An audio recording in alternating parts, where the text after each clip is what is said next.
Hi, everyone, and welcome and thank you for being here this evening or this afternoon, wherever you are in the country. I am a K-12 Diversity, Equity, Inclusion Coach at Guilderland Central School District, which is in upstate New York.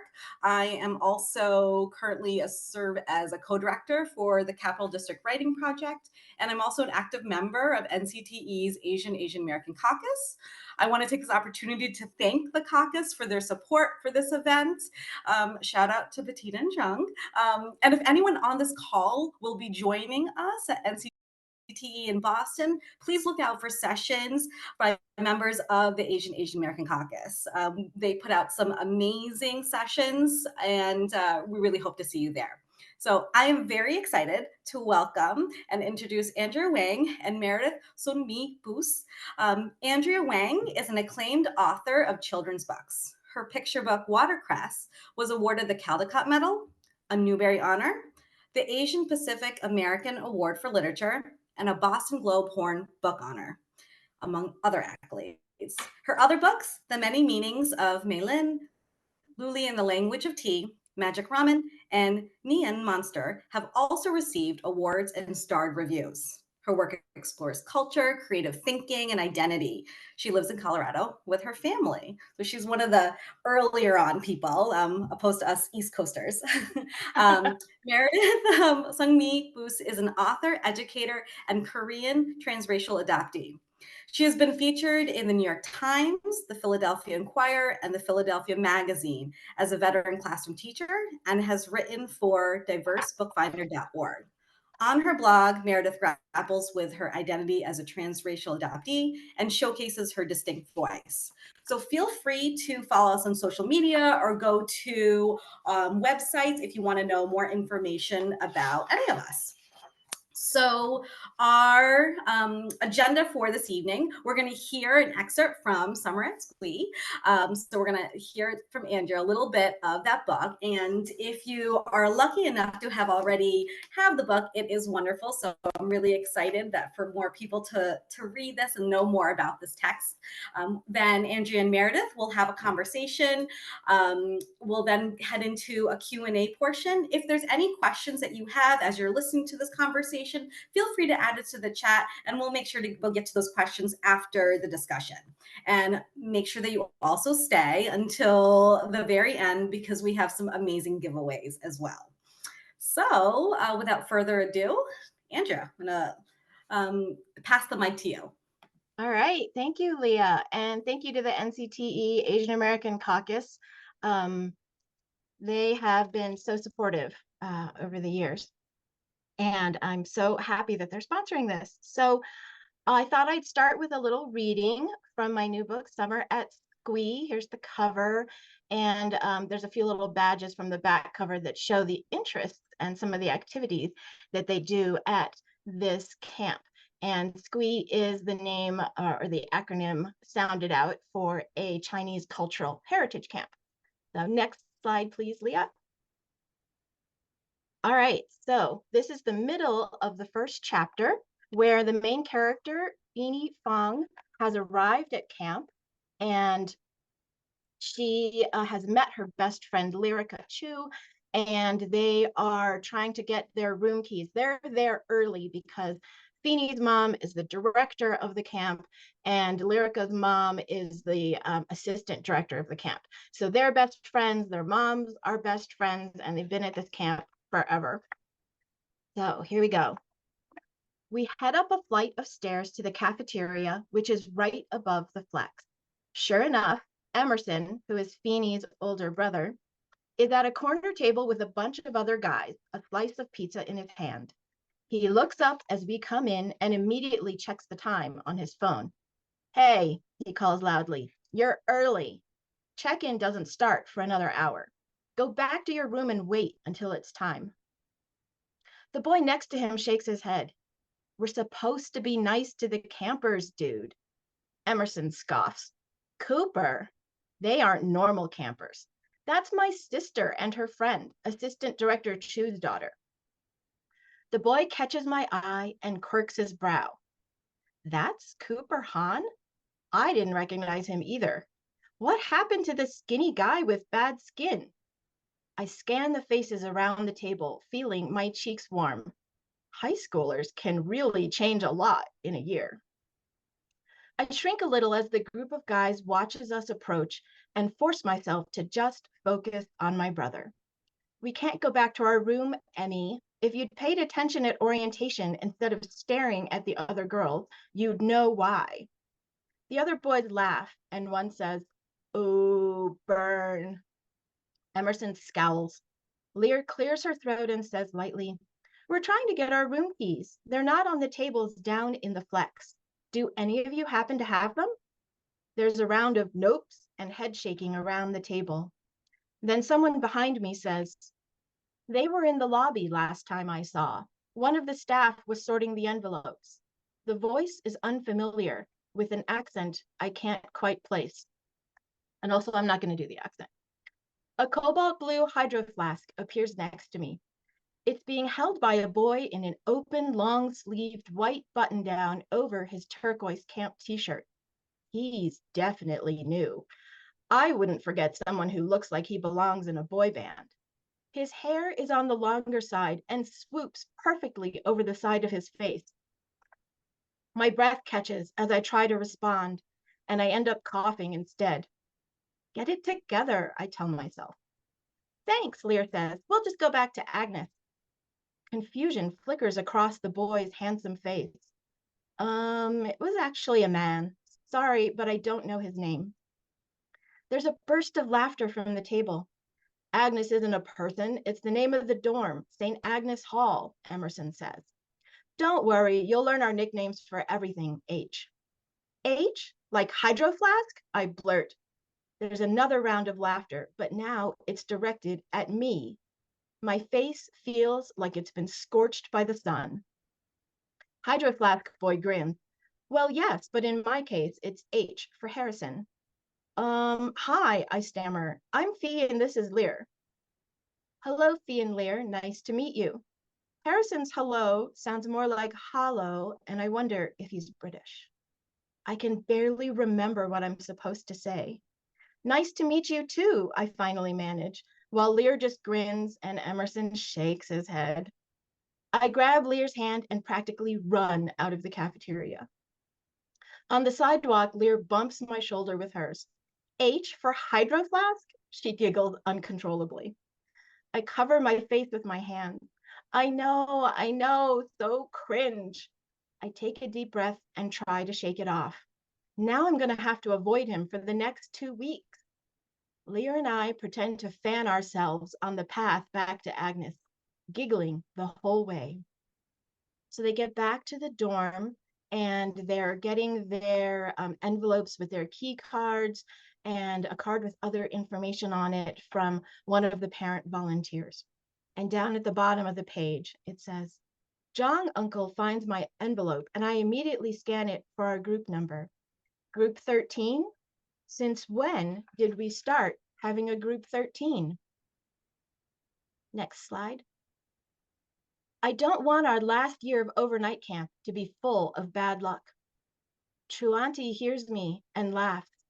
"Beanie, we also have a group 4, so we are equal opportunity superstitious, or not superstitious, as the case may be. And we had to create an extra group because a lot of new campers joined us this year." Oh, right. I seem to remember Mom saying something about that months ago. I honestly hadn't thought about it since. There are new kids every year, but they're usually little and just come to Squee for day camp. I can't think of a time when there were so many that a new group had to be created, though. Lear looks as puzzled as I feel. "I don't get it. They're all in overnight camp? Why did you have to make a whole new group? Aren't there enough existing groups?" The committee members that handle registration said a bunch of the new campers are all entering 8th grade in the fall, like you two. Since groups are created according to grade level, we could either have one enormous group 12 or create a new group. We decided it would be too difficult for the teachers and counselors to manage a very large group, so now we have a group 13. I'm the first person to admit that I don't like change, especially after my circle of friends at school broke apart last year. I watched helplessly as they joined other groups without inviting me along, leaving me on the sidelines by myself. I never want to experience that kind of loneliness again. Well, that sounds okay, as long as the squad is still together. There's a long moment of silence before Chuanti says, "About that." I give Leah a look, and we both start to talk, but Chuanti holds up a hand to stop us. "We had to place some of your friends in the other group to even out the numbers. I'm sorry. I know that's not what you were hoping for, but we couldn't keep all 8 of you together this year. 5 of the incoming girls asked to remain together, and since they're new, we agreed." My head spins like an empty spool of thread left on the machine. Squee doesn't take campers. Older than 8th grade. I'd been imagining my friends and I hanging out day and night, soaking each other up one last time and creating memories we'd never forget. Now we've been separated, and I'll hardly see some of them at all after not seeing them for most of the school year. One look at Chuanti's set face tells me nothing I say will change her mind about the groups. It's no use asking my mom either. I feel the sting of tears. "Come on," Lear says, tugging on my arm and breaking me out of my thoughts. "Let's go set up our room." Numbly, I grab my suitcases. They feel 10 times heavier than they did before. Which of the squad are in group 13 with me? Which ones aren't? I try to take a deep breath and remind myself that at least Lear and I are together. I'm not totally on my own. So you could see there's some conflict and tension already. And there's a lot of boys being noticed. Wonderful. I love that part. It really takes us to get the story going. And so now we're gonna move on from that. Thank you so much for that reading. And Meredith has a couple questions for Andrea, and we're gonna just hear them in conversation. Okay, Andrea, I was thinking about starting with some high level questions, but actually like hearing this reading, I wonder if you could tell us a little bit about how did you nail the middle grade voice so well? Because like as we hear Feeny thinking and speaking, and then the other characters speaking back and forth, I just think it feels really authentic to that age group, and even just like, oh, like I can feel the cringing. So how did you do that as an author? I think I gravitate towards middle grade because I'm emotionally stuck there. And I do read a lot of middle grade, and I eavesdrop a lot on kids that are around me wherever they are. And so I think that all of that helps me.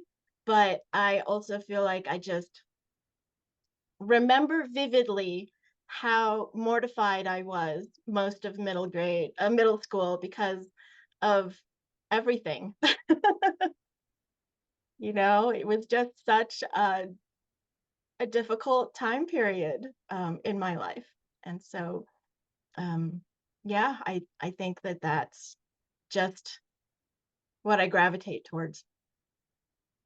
I think that's so interesting, especially because that I think for authors, the you are pulled in these directions, like something, the feelings that stay with you, and so your work is part of working some of those things out.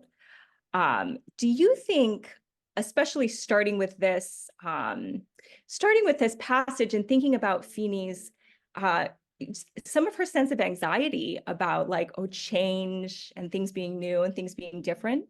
Do you think that Feeney is a reliable narrator or an unreliable narrator? And sort of what was your intention in writing her? That's a great question. You're springing these on me, Meredith. I know I didn't put them on the pre-approved list. um, I think she's a tiny bit unreliable. Uh, you could say that she approaches the world with a very specific lens. And She admits to not liking change. She's kind of rigid about her feelings about things and her opinions about things. And so this book is really largely about her figuring out that she has to confront these assumptions that she's made about other people. So we are seeing it from her point of view. The story is all told from her point of view, but she has a large circle of friends and then the campers and counselors, and they all challenge her point of view. That's so interesting, and I think that that's one of the things that the novel does so well is having that just range of views, right? How many characters would you say that you had to sort of flesh out and fully develop for the book? So there, Feeny Fong is the main character, and so the secondary characters are the 11 other campers in her camp group, and then there are two counselors and two counselors in training, and then there are two additional squad members and who are in a different group from Feeny. And so there were anywhere from 16 to 18 characters that I kind of had to keep in mind and keep on the page and try not to forget to like mention what they're doing or have them talking, etc. So my question about this, because that kind of seems like the sort of thing that an author like what a challenge to set for yourself, right? Like, when you did that, were you thinking about like, oh my gosh, how am I actually going to have 16 to 18 characters with like, opinions and consistent stories and like just keep track of all that and keep track of them throughout the narrative? So Yes. I'm wondering like where did that impetus come from for you? And also, do you think that it's thematic as well, right? That the format of the novel also has Mm. to do with the theme. Yeah. And I think to answer this, should we talk a little bit about what the book is about? Yeah, absolutely. Sorry, I just got so excited. That was great. That's okay. Leah, can we have the next slide?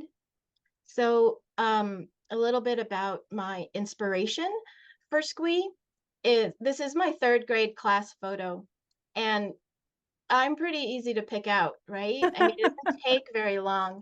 I grew up in a rural town in Ohio called Yellow Springs, and I was the only Asian American kid in my class and in my whole grade because my brother was a couple years older. The two other Chinese American kids were in different grades from me as well. So until I moved out of Ohio at age 13, I was it for representation in my class. And I definitely felt like I didn't belong. There wasn't anybody else who looked like me on a date, in my class. And I felt very othered. So when I grew up and had kids of my own, I found out about a Chinese cultural heritage camp called the New England Chinese Youth Summer Camp. And I decided that my kids were going to go, whether they wanted to or not, because I wanted to give them like the peers and that sense of belonging that I didn't have as a kid. So, next slide, please. This camp, the New England Chinese Youth Summer Camp, was held on and still is being held on a college campus outside the Boston area. And this is an aerial view of Regis College in Weston, Massachusetts. And I based a lot of Summer of Squee on that camp because my kids attended for years. And I was a parent volunteer and eventually served on the organizing committee for 3 years. And I, didn't want to call it the same name, so I called it the Summertime Chinese Culture, Wellness, and Enrichment Experience, because at least the Chinese parents I know like to just throw everything in the title or the name of something. So, the acronym SCCWEE sort of lends itself to being pronounced Squee. Next slide. And, this is a photo of all the overnight campers one year, and they're in orange, and you can see the counselors and some of the committee in the turquoise surrounding them. And it was just such a really special place. And I felt like and hoped that my kids found it to be a safe space because it was somewhere where they didn't have to explain anything about their heritage or their culture. It was just everybody sort of got it, right?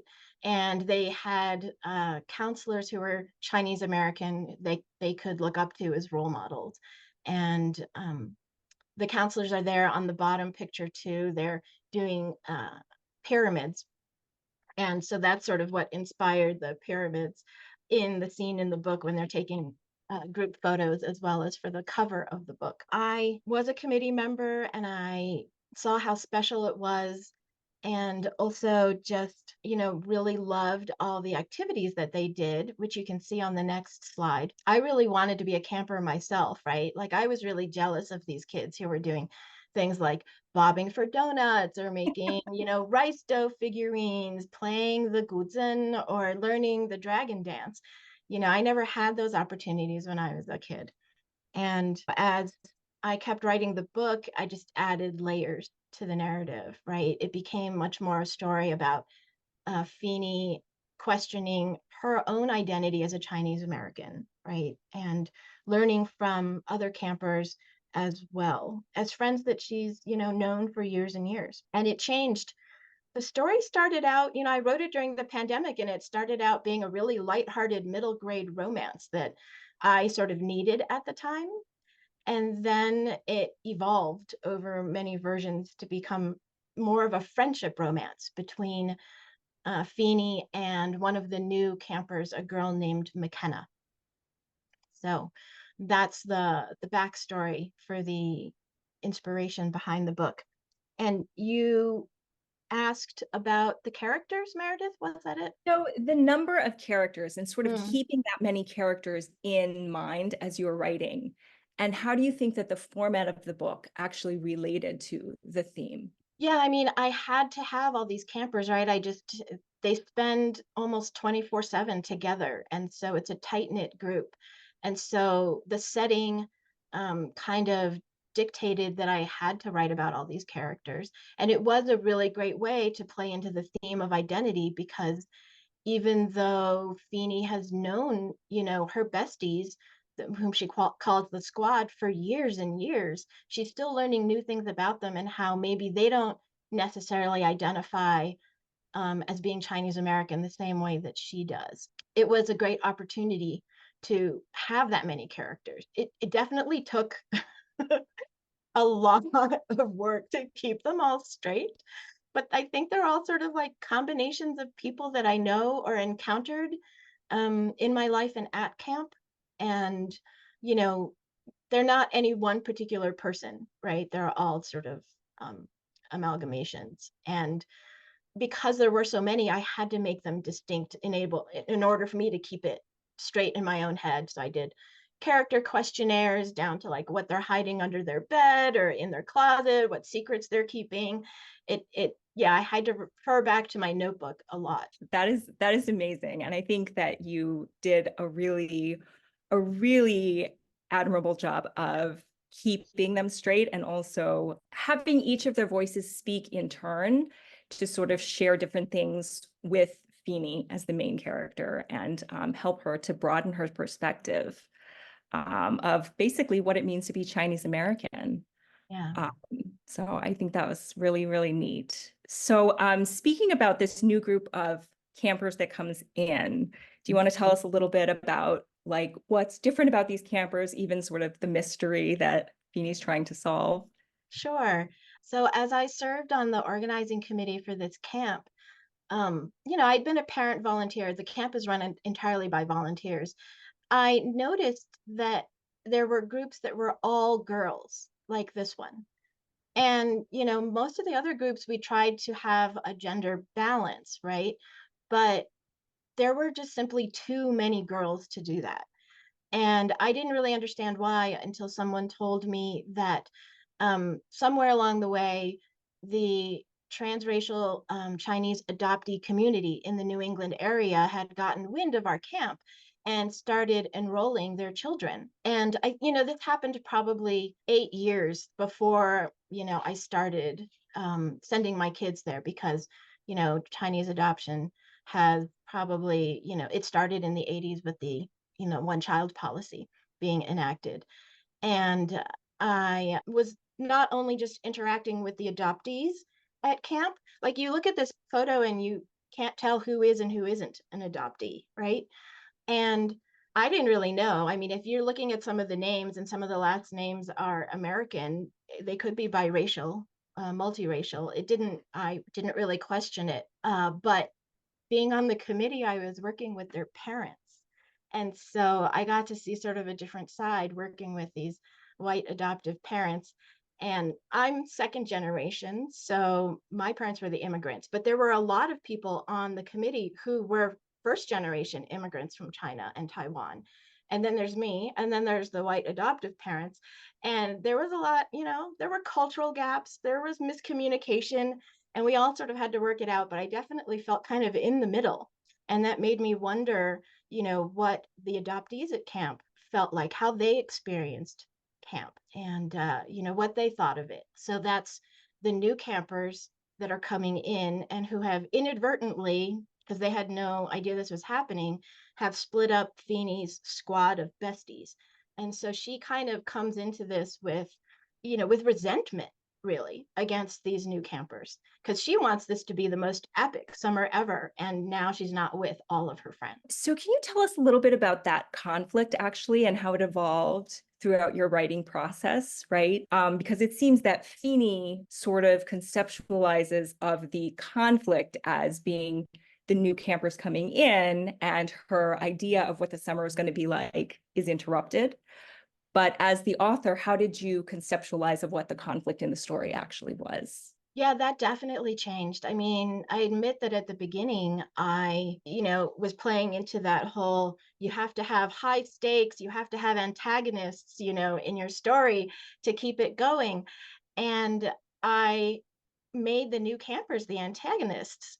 And, through many conversations with friends, with my editor, I realized that that really wasn't the way to go, right? We didn't want the new campers, the adoptees, to be the antagonists. We didn't want to harm any readers who could be transracial adoptees or make them feel like, they're being portrayed in a negative way. And it really evolved into a book about Feeney, as I said before, sort of confronting her own preconceptions about other people, about the adoptees, about being Chinese American. She was kind of her own antagonist, right? Like her rigid view of the world was the conflict. So, the conflict between her and McKenna is sort of the de facto leader of the New Girls, really evolves partway through the book into a blossoming friendship. And no spoilers, because I know everybody's going to go purchase your book and read it, but it's a really amazing evolution to see play out. So I think that's really neat. What kind of research did you do in terms of representing, not from the perspective of a transracial adoptee, but representing some of the issues that might come up, or some of the feelings that they might have in that scenario? Yeah, I mean, it was never my intent to speak for the adoptees, but I wanted to make sure that they were represented in multiple ways, because I think every adoptee's experience is different. And I spoke with adoption scholars. I had a Chinese adoption scholar who is also an adoptee review the book, the manuscript, and give me feedback, which was incredibly eye-opening and incredibly helpful. You may have remembered, I met Meredith at Highlights Foundation retreat last year, and she met me at a time when I was struggling with this feedback from the expert reader, and we talked about it a little bit, and I really had to just sit with it and realize that I had a lot of implicit bias as well, and that I had, Feeney's journey is in many ways sort of my journey of discovery and self-identity. So I also read lots of books that were recommended to me. I watched documentaries. I, read articles and listened to podcasts. I sent questionnaires to former campers of New England Chinese Youth Summer Camp some of whom were adoptees. And I think it's really interesting that the adoptees who responded said that they never felt any sort of bias against them at camp, which was lovely. But I also, this is like 8 to 10 years after adoptees first started joining camp. So in a way, it's like, oh, this is a testament to how well the camp has evolved to accommodate them, I think. But my book, Summer at Squee, sort of takes it back to imagining what that first year would have been like when they first came in. So I did a lot of research. I really tried to take everybody's perspectives into account.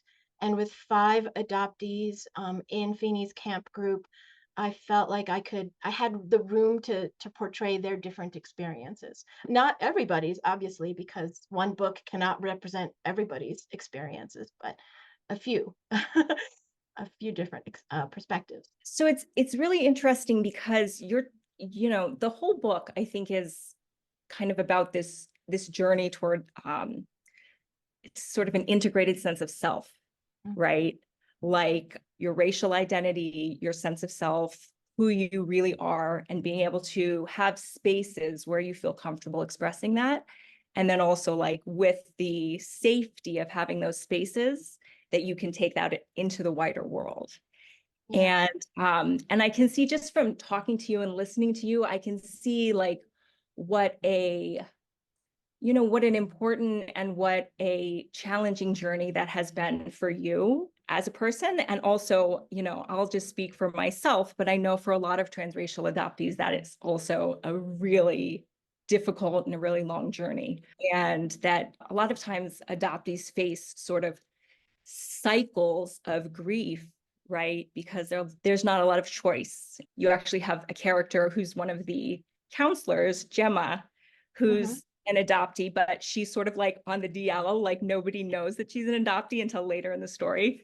And so she talks about, we didn't choose to come here, but, we feel like we've lost things, right? We've lost our birth families. We've lost our connection to our country, our home. And then actually, she says that we need to honor our grief. I thought that was really powerful. And also that for transracial adoptees, even in a case like, being at Squee, they might still not have that same sense of safety, that same sense of acceptance or space to be themselves. So I think that that's really important to give voice to. And I think that it's really encouraging to see that in your book. So. Well, thank you. Yeah, Ifini, has grown up really within the Chinese culture or the Chinese American culture.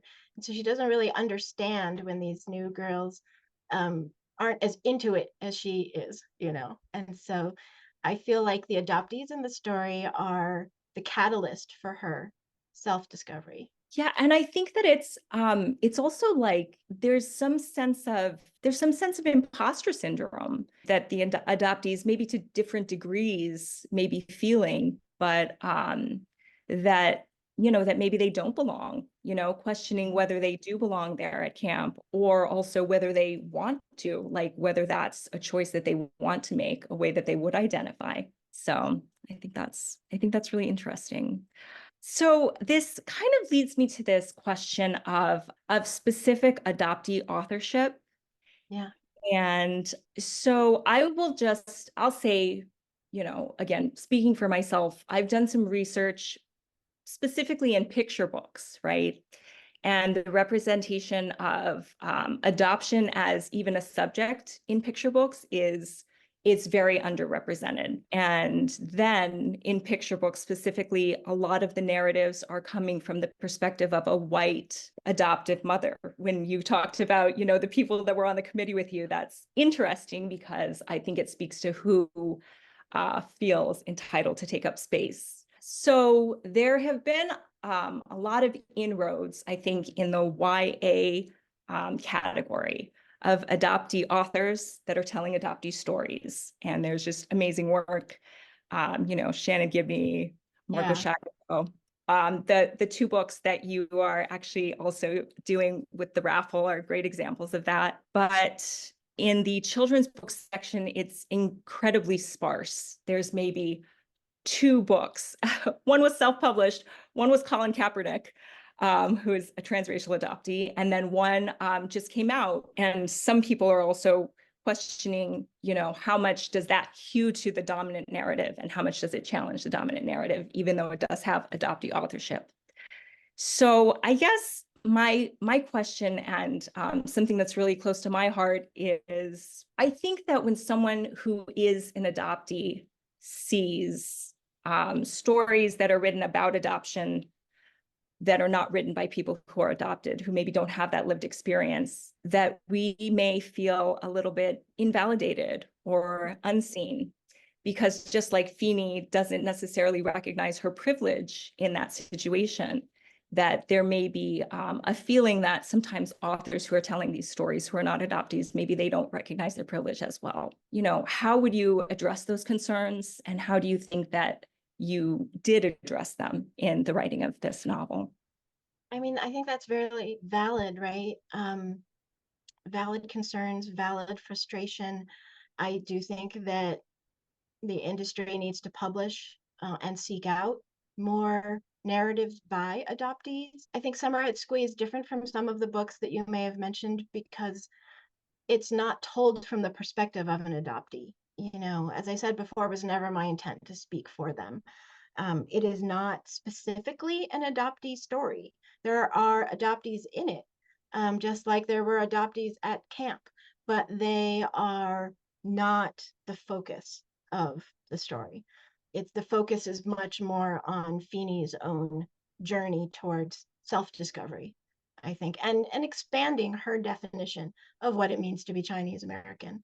And so, I address those concerns by realizing this is, I can't tell the story from the perspective of an adoptee because that's not my lived experience. I definitely didn't want to do that. I can't speak to the decisions that other authors have made, but that was my decision.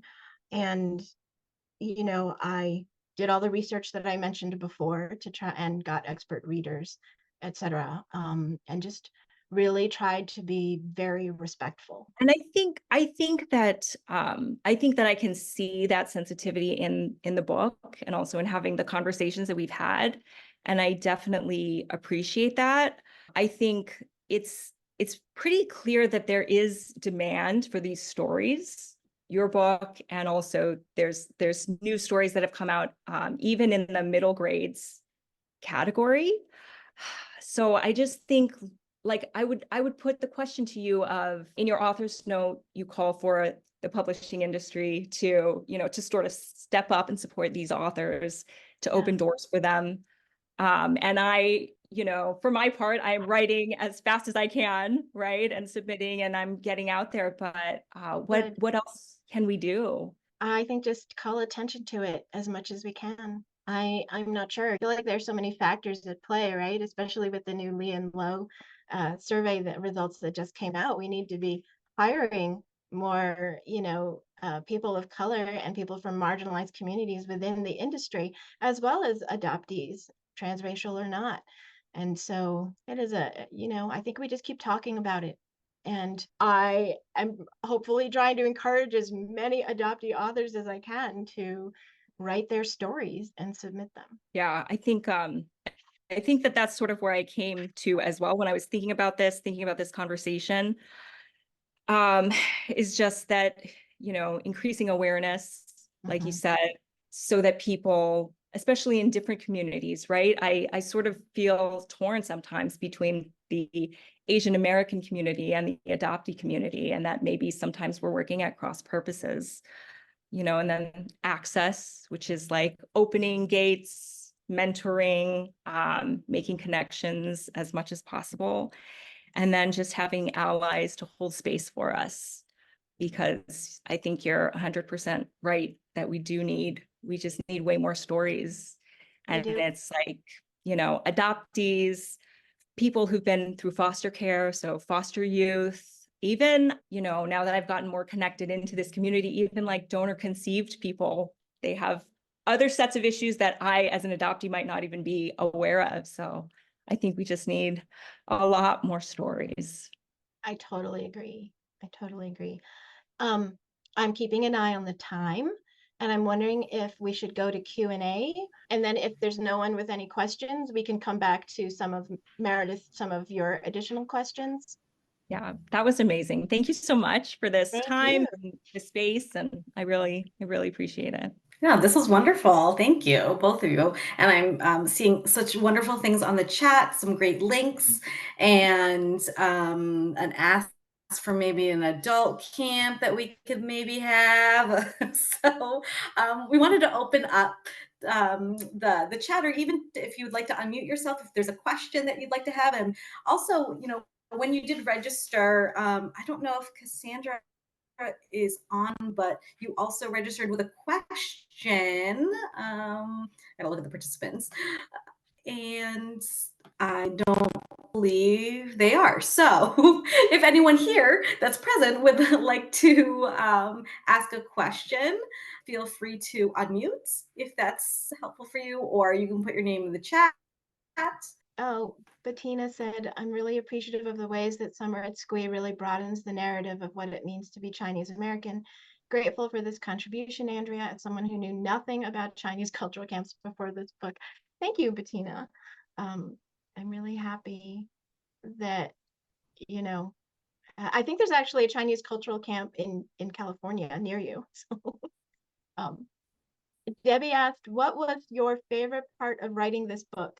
There were so many favorite parts. At first, it was the romance between Fee and Harrison that I later sort of dialed back on as it became more of a friendship romance between Fee and McKenna. But honestly, I giggled the most when I was writing Maze's dialogue. Her name is Maisie. She's one of Feeney's squad members, and she's like this really snarky, sarcastic, dry humor. And it just, it was really fun to write that and let her be her, kind of unapologetically really blunt and snarky, because I definitely feel like I can't be that in real life. Seung says, how do you think the camp experience impacted your kids? And what might it mean for kids who aren't in Asian dominant spaces? And also, how did you get your kids to go? Because she may have missed the window on that. Well, New England summer Chinese youth summer camp starts when you're 6, and so they didn't have a choice. You just pick them up bodily and take them. So you may have missed the window on that one, Junks. But they did really like it, and they did want to keep going back, even when they could have, resisted. And my older son actually went back as a counselor, and really just found it to be a safe space for him as well, I think, and bonded with a bunch of people there. And as far as it impacting them, I think they were just able to commiserate over having, parents who were first gen or second gen or maybe adoptive. And, they also got to not sleep for, days on end, or shower for days on end, and eat all the candy they wanted. So they had a great time. And I think it was kind of important for them to have this freedom, to sort of explore lots of things on their own. Even though I was around as a parent volunteer, I kept out of their way. So I thought that it was a growth experience for them. I actually had a question too. As I was reading, there was, there's so many different parts of the story, and one of them, you had this quote of "joy is an act of resistance," which I really loved, and I wondered if like that quote was something that you have seen and you wanted to add it in, or you actually had the story and you're like, hey, this is a great quote. Because there's always times like in writing, I think about when authors are like embedding quotes from different people, like like when does that come in the writing process? Yeah, I think maybe that quote came in halfway through, and there were multiple full drafts of this book, multiple versions from that changed everything. And I was writing it during the pandemic when anti-Asian violence really peaked across the United States. And, I would go out into the world as much as I could and encounter people like, say, I don't know, a healthcare professional, and we'd just be chatting, or like my hairstylist, and they would have no clue that this anti-Asian violence was going And so I really wanted to have that be part of the book, but in a way that didn't make middle grade readers feel unsafe. So like at Squee, it's perfect. They're on this small enclosed campus. They're being watched over by parent volunteers, by counselors, by, counselors in training. So they're protected. But at the same time, there are these online trolls that start making nasty comments on their social media posts. So it was a way to sort of start that discussion. And this quote, "Joy is an act of resistance," came about as I was grappling with how they were going to fight back against the trolls. I mean, because you don't know who the trolls are, right? They're anonymous. They could be, halfway across the world. So, but I didn't want the campers to feel scared the same way that, I was scared during the pandemic, and many other Asian Americans were scared during the pandemic, of the threat of violence when we went out. So that was, I don't want to spoil the ending, so I'm just going to say, like, they take this slogan, this quote to heart in how they proceed to spend their time at camp and form a community to fight back against the trolls. Thanks. So I think we have time for 2 more questions on the chat. The question Achula? is what? Yes, go ahead. Yeah, Achula says, "Thank you so much for inviting me." Hi, thanks for coming. May I ask, how, if at all, did the experience of writing for transracial adoptees shift your view of your own ethnic identity? That's such a great question. I mean, I guess I've always felt like, like being Chinese American isn't something that I can not be, right? I mean, my face pretty much says it all. I can't take it off, like a piece of clothing or something. And so, I guess I always felt like, wow, this is rough. But thinking about the transracial adoptee perspective too, I suppose one of the preconceived notions I had was that they must feel like they belong in white culture because they've grown up being raised by white adoptive parents. They must feel a sense of belonging that I never felt. And I didn't find that to be true. Um, and so that sort of shifted. I feel like at the end of writing this book, I felt like we all just really had much more in common. And I hope that this book does expand readers' sense of what it means to be from a particular culture or belong to a particular race.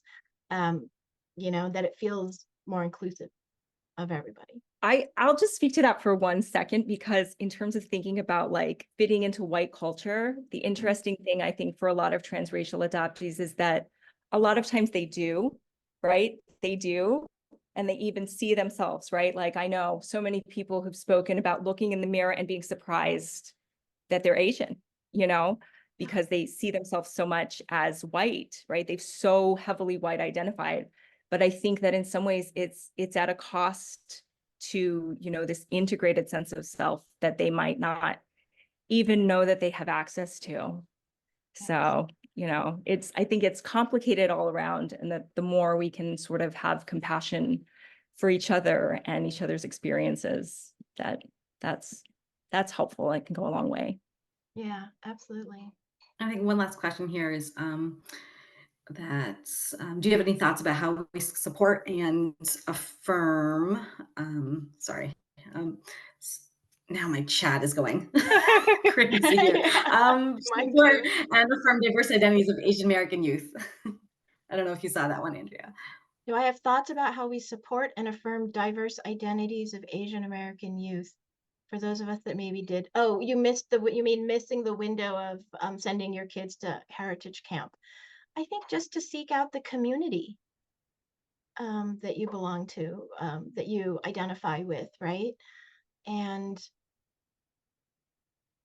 I kept bringing my kids to Chinese American events outside of camp, and celebrating Lunar New Year, or um, I actually did force them to go to Chinese school on the weekends for as long as I could. And then thankfully moved somewhere where they could learn the language in high school and get credit for it, which was, a greater motivator than mom. So, I think just trying to create that community for them. And, you know, as they get older, they'll find it themselves. I think my kids kind of strayed away from wanting to identify as Chinese American, but are returning to it. And we've been really fortunate to be able to go to Asia. So I know not everybody can do that, but you know, just to keep it present in their lives, I guess. Thank you. And there might be a couple more questions, but if there are some, I think maybe just because of timing, I might want to do some giveaways before. And if anyone wanted to stay for some additional questions, fine. But for those of us who, you know, it might be nearing 9 o'clock, and we want to And get it's to some bedtime. giveaways because you've been here for a while. And Which we appreciate. let me see here. Let me just, yes. Absolutely, we appreciate. Um, so hold on just one second as I find my. Oh Okay, yes, there are photos of the hopefully you can giveaways. see that again. Um, It has not loaded yet. Okay, I think it might be. there we Hooray, go. it's time for a yes. giveaway. Okay. So we have 3 giveaways for you. So 3 giveaways. The first one is giveaway number 1, a signed copy of this new book, Summer Squee, a signed copy of The Many Meanings of Milan, jade bead bracelet, Hello Kitty cookies, a panda pen, and assorted stickers and candy. So that is going to be giveaway number 1. Our second giveaway is going to be a signed copy of Summer Squee, a copy of the YA anthology When We Became Ours, written by adoptee authors, and assorted stickers and snacks. And our last giveaway that we have, number 3, is going to be another signed copy of Summer at Squee, a copy of the picture book Where We Come From, written by Diane Wilson, Sun Young Shannon Gibney, and John Coy, and illustrated by Dion MDBD, plus assorted stickers and snacks. 3 wonderful giveaways. And in order to do that, I'm hoping I have everyone's name here. So we're going to do a little claw machine, if I can get this up. I don't know if anyone has seen this before. It's a little loud, so my apologies. If hold on one second here, as I try to toggle to these different things. Sorry, Okay, Jung, no can everyone see this? I hope so. All right, so here we go with the first one. Diane!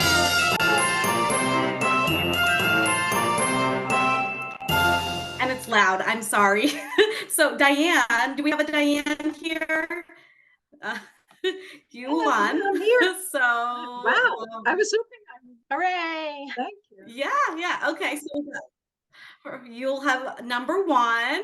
Okay. And let's see for our second prize. Oh no. All right. So hopefully we have Natalie here. Natalie, Yes. hooray! I Natalie think hopefully she had to sign off. I think she had bad times. That's Oh my goodness, okay. okay. We're just gonna send it to her anyways, as long as she's Okay. not overseas. Perfect. Okay. So the last prize will go to Lois! Lois. So we have a Lois here. I'm here. Yes. Thank you. I think Hi, she- Andrea. Great. Hi. Okay. Wonderful. So happy for all of you. And Andrea is going to email all of the winners, and she is going to use the emails that you used, the ones that you used to register, asking for mailing addresses. So if you won, you will receive an email from Andrea. So congratulations to everyone. Congratulations! Mhm. Thank you for Yeah. coming.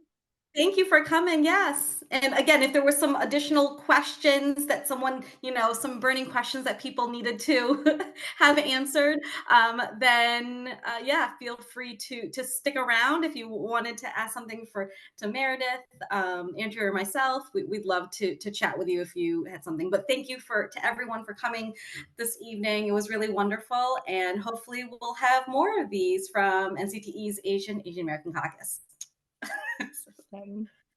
Thank you, everyone. Thank you guys so much. You guys did amazing. Thank That's you, great. everyone. Thank you.